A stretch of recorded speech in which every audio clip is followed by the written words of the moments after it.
Theodore Roosevelt once said that comparison is the thief of joy. Yet, all too often, we just fall subject to comparing ourselves to others, or even comparing ourselves, to where we used to be, or where we think we should be, or some idealized version that we have in our mind that we should live up to. And of course, whenever we compare ourselves to others, especially if we're on, say, a healing and recovery journey, we are taking a step off of the path. I once heard this story about a guy who was going for a run, something he loved to do, just out in flow, going for a jog, and then all of a sudden he realized that he noticed that his neighbor was running next to him and a little bit ahead of him. And so he was comparing his neighbor's running pace to his own, and he was trying to speed up and catch up, and the guy would turn left and right and he would follow him left and right, and before he knew it, he realized that he had caught up to him, but he actually missed the turn to his own home.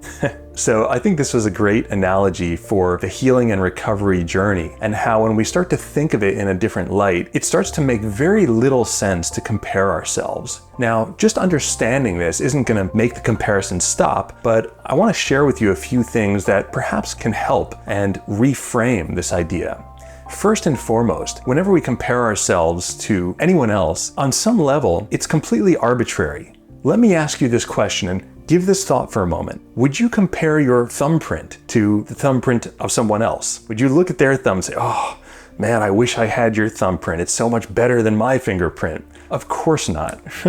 This is because the pattern that creates your unique fingerprint is just that, a unique pattern, unique to you. Similarly, a healing journey, a success journey, life's journey, the way it unfolds is really a unique pattern of all of these different elements that unfold differently for each and every person and make you who you are. We can't just pick and choose and say, oh, I want this element from this person and that win from that person. The entire pattern exists. So when we start to think of it this way, that comparing ourselves or our healing journey or where we think we should be to some other ideal is really in a way just as arbitrary as comparing our fingerprint to that of somebody else's, we can start to actually see it for what it is, and just a mental loop that keeps us off the road to where we want to go. And as we engage more in that comparing mindset, it actually not only brings us off the road, but it just doesn't feel good. So like Theodore Roosevelt said, comparison really is in a way this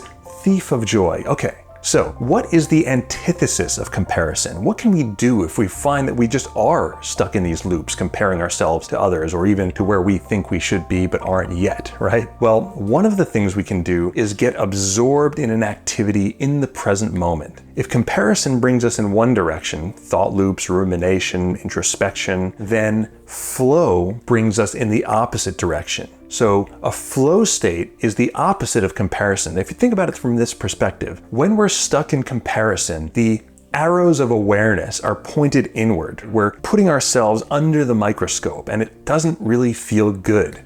When we're engaged in an activity in a flow state, those arrows of awareness are pointed outward. Our attention is focused out on the world or on what we're doing, what we're creating. Think of a time when you got absorbed in a really good book or an activity, or maybe listening to an audio, a podcast, or something that you really enjoyed. Think of when you went to a good movie and got really absorbed in the story. At that moment in time, were you comparing yourself to others? Were you comparing how much you enjoyed it to how much somebody else did and your experience to theirs? Of course not. You were just in the zone, in the flow state. So that shows that the comparison doesn't really actually give us anything positive or beneficial. And by recognizing when we might be in that rumination state, we can actually pause, take a moment, ask ourselves, is this helpful? And if the answer is no, it is not helpful, then we can absorb into a flow state and do something that is just done for its own sake. I'll end this one with one of my favorite quotes by Ralph Waldo Emerson, who said, "What lies before you and what lies behind you are tiny matters compared to what lies within you." You really do have all of the resources that you need internally. We don't need to look outside of ourselves. It really is a process of cultivating these resources. And when we're moving in that direction, it doesn't matter where we are, where we're not, where anyone else is. We are simply in this state, moving forward toward healing and recovery and in the state of flow. So let me know in the comments section below if or when you find yourself comparing yourself to others, what typically helps you? Have you found something that breaks you out of that mindset, that gets you absorbed into something else?